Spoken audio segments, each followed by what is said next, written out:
ఇదైతే ఆంధ్రప్రదేశ్‌లో జరుగుతున్న రాష్ట్ర రాజకీయాలు అయితే కొంచెం వేడెక్కని చెప్పుకోవచ్చు. మరోపక్క చూసుకుంటే షర్మిలారెడ్డి కూడా ఆంధ్రప్రదేశ్ రాష్ట్రంలో జగన్ మీద ప్రభుత్వం మీద కొన్ని కీలకమైన వ్యాఖ్యలు చేస్తున్నారు. ప్రస్తుతం మనతో పాటు వైఎస్ఆర్‌సీపీ సంబంధించి సీనియర్ నాయకులు ఉన్నారు. ఆయనతో మాట్లాడడానికి చేద్దాం. సార్ నమస్తే అండి. నమస్తే అన్న. సార్ ఈరోజు చూసుకుంటే షర్మిలారెడ్డి గారు జగన్ ప్రభుత్వాన్ని రాజ్యాంగ రాజ్యం కాదు, ఆకాశానికి భూమికి ఉన్న అంత డిఫరెన్స్ ఉందని చెప్పేసి అన్నారు. ఏమంటారు దాని గురించి? అన్న, ఈ రోజున జగన్మోహన్ రెడ్డి గారి పాలన అంటే రాష్ట్ర రాజకీయాల్లో పెనుమార్పులు సృష్టించే విధంగా ప్రజలకి నేరుగా సంక్షేమ పథకాలు అందడంతో వీళ్ళకి దిక్కుతోచని పరిస్థితుల్లో దుర్మార్గమైన కుట్రలు చేస్తూ కుటుంబాన్ని విడదీస్తూ ఎలా అంటే మొన్నటి వరకు శవ రాజకీయాలు చేస్తూ ఇలాగ దరిద్రమైన రాజకీయాలు ఈ రోజున చూస్తున్నామన్నా. కానీ మొన్న భీమిలిలో చూసారన్నా 3వ తారీఖు జన సముద్రాన్ని చూసారు. ఆ జన సముద్రం వదిలే గాలితోనే పెద్ద తుఫాను క్రియేట్ అయ్యి ఫ్యాన్ కానీ ఈ కాంగ్రెస్ కానీ ఈ జనసేన కానీ ఈ గ్లాస్ కానీ అడ్రస్ లేకుండా గల్లంత అయిపోతుందని తెలియజేసుకుంటూ ఈ 3వ తారీఖు ఏలూరు జిల్లాలో దెందులూరులో జరిగే ఈ కార్యకర్తల సన్నాయక సమావేశం భీమిలీ కన్నా డబుల్ వచ్చి ఈసారి కొట్టే దెబ్బకే అమరావతిలో ఉన్న సైకిల్ షేప్లే మారిపోతాయని తెలియజేసుకుంటున్నా అన్న. మరోపక్క చూసుకుంటే జగన్ గారి ప్రభుత్వం మీద తీవ్రమైన విమర్శలు చేస్తున్నారు షర్మిలారెడ్డి గారు. షర్మిలారెడ్డి గురించి అసలు ఏమంటారు మీరు? షర్మిలా గారు అన్న, వైఎస్ఆర్ గారు చనిపోయిన తర్వాత ఎఫ్ఐఆర్లో వైఎస్ఆర్ గారి పేరు నమోదు చేసిన పార్టీలోకి వెళ్ళినప్పుడే ఆమె వ్యక్తిగతంగా మా మనసుల్లో చనిపోయిందన్న. మొన్నటి వరకు మేము జగనన్న చెల్లిగా వైఎస్ఆర్ టీఏపీ పార్టీ తెలంగాణలో పెట్టినప్పుడు కూడా మేము గౌరవం ఇచ్చాం, సపోర్ట్ ఇచ్చాం. ఎందుకంటే మా ఆడబిడ్డ అక్కడికి వెళ్ళి గద్దెనెక్కాలని ఆలోచిస్తుంది, పాదయాత్ర చేస్తుంది, ప్రజల్లో ఉంటుందని మేము కూడా ఎంకరేజ్ చేసాం. కానీ ఈ రోజున ఎలా ఉందంటే దిక్కుమాలిన కాంగ్రెస్ పార్టీలోకి వెళ్ళిపోయి రాష్ట్రాన్ని అన్యాయంగా అడ్డగోలుగా విడదీసిన కాంగ్రెస్ పార్టీలోకి వెళ్ళి ఈ రోజున జగనన్నను విమర్శిస్తుందంటే ఎంత తీవ్రమైన స్థాయిలో దిగజారిపోయో రాజకీయాలు ఆలోచించాలన్నా. షర్మిలారెడ్డి గారు కదా మళ్ళీ నెహ్రూ గారు పెట్టుకుని వచ్చినా సరే కాంగ్రెస్ పార్టీ మళ్ళీ ఆంధ్రప్రదేశ్లో బతకదన్న.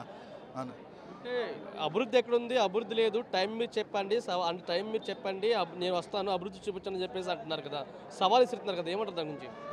అభివృద్ధి అంటే 4 బిల్డింగులు కట్టడం కాదన్న. తాత్కాలిక బిల్డింగులు విజయవాడలో అమరావతిలో కట్టేశానని చెప్పి తాత్కాలిక బిల్డింగుల గురికి 500 కోట్లు ఇచ్చిన చంద్రబాబు నాయుడు అదే అభివృద్ధి.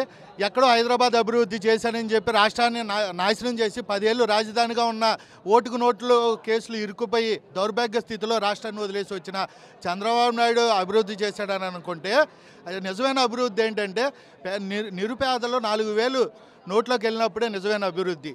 కాకు నివేదిక ఏమని ఇచ్చిందన్న, 11% ఉన్న పేదరికం ఈ రోజున 5% పడింది. అంటే మహిళా అభివృద్ధి, శిశు సంక్షేమం, మహిళా సంక్షేమం ఏ విధంగా జరుగుతుంది, వాళ్ళ కడుపు నింపడం గురించి సంక్షేమ పథకాలు నేరుగా అందజేయడం వల్ల వాళ్ళు బతుకు తెరువు చూపించడం జరుగుతుందన్న.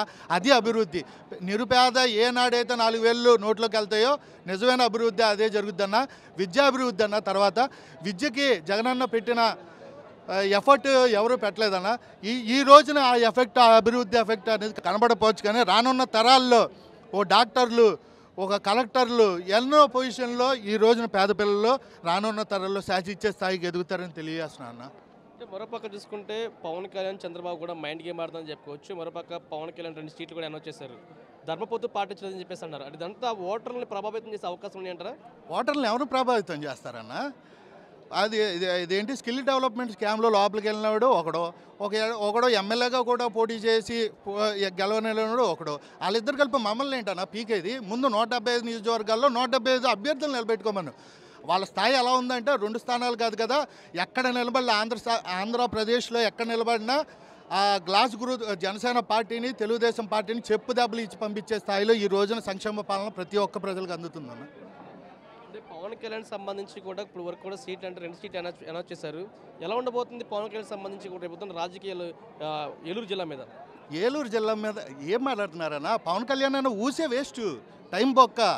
జగన్మోహన్ రెడ్డి గారు తన శత్రువుని ఆల్రెడీ టీడీపీ అని డిసైడ్ అయిపోయిన తర్వాత టీడీపీ జనసేన కలిస్తే ఎవరితో కలిసిన 5 పార్టీలు కలిసిన పొత్తులు పెట్టుకున్న ఎంతమంది పార్టీలు కలిసి వచ్చినా సరే జగన్మోహన్ రెడ్డి గారు ప్రజలకి అందించిన సంక్షేమ పథకం అతన్ని గెలిపేస్తారు తప్ప మా పాలన నచ్చితే ఓటేయండి అని అడిగే దమ్ము ధైర్యం ఉన్న వ్యక్తి, అభిమానిగా ఆయన కార్యకర్తగా నేను పనిచేస్తున్నందుకు గర్వంగా కాలరైతు చెప్తున్నామన్నా.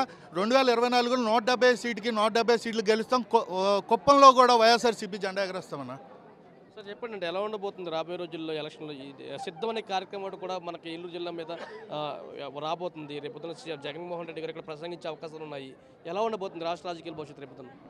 తెలుగుదేశం జనసేన పద్మవ్యూహంలో ఇరుక్కోవడానికి ఇక్కడ అభిమన్యుడు కాదన్న అర్జునుడు. ఖచ్చితంగా ఈ రాష్ట్ర రాజకీయాల్లో ఈ అర్జునుడు ఎఫెక్ట్ ఖచ్చితంగా ఉంటుంది. 175 గెలుస్తామన్నా. ఇది ఈ విషయాన్ని కాన్ఫిడెన్స్ ఎందుకు చెప్తున్నామంటే మొన్న జనాలు చూశారు కార్యకర్తలు ఏ విధంగా ఉత్సాహంగా ఉన్నారు. నేను మా అన్న జెండా భుజం మీద మోసినందుకు ప్రజలకు చేసిన మంచిగా ఉత్సాహపడుతూ ఈ రోజున నేను సైతం అని చెప్పి స్వతహాగా వచ్చిన వాళ్ళే తప్ప తరలించిన వాళ్ళు ఎట్టి పరిస్థితుల్లో కాదన్నా. ఈ రోజున ఏలూరు జిల్లాలో 3వ తారీఖు సునామీ చూడబోతున్నారు. వదిలే గాలికి అమరావతిలో ఉన్న సైకిల్ షేప్లే మారిపోతాయని తెలియజేసుకున్నాను.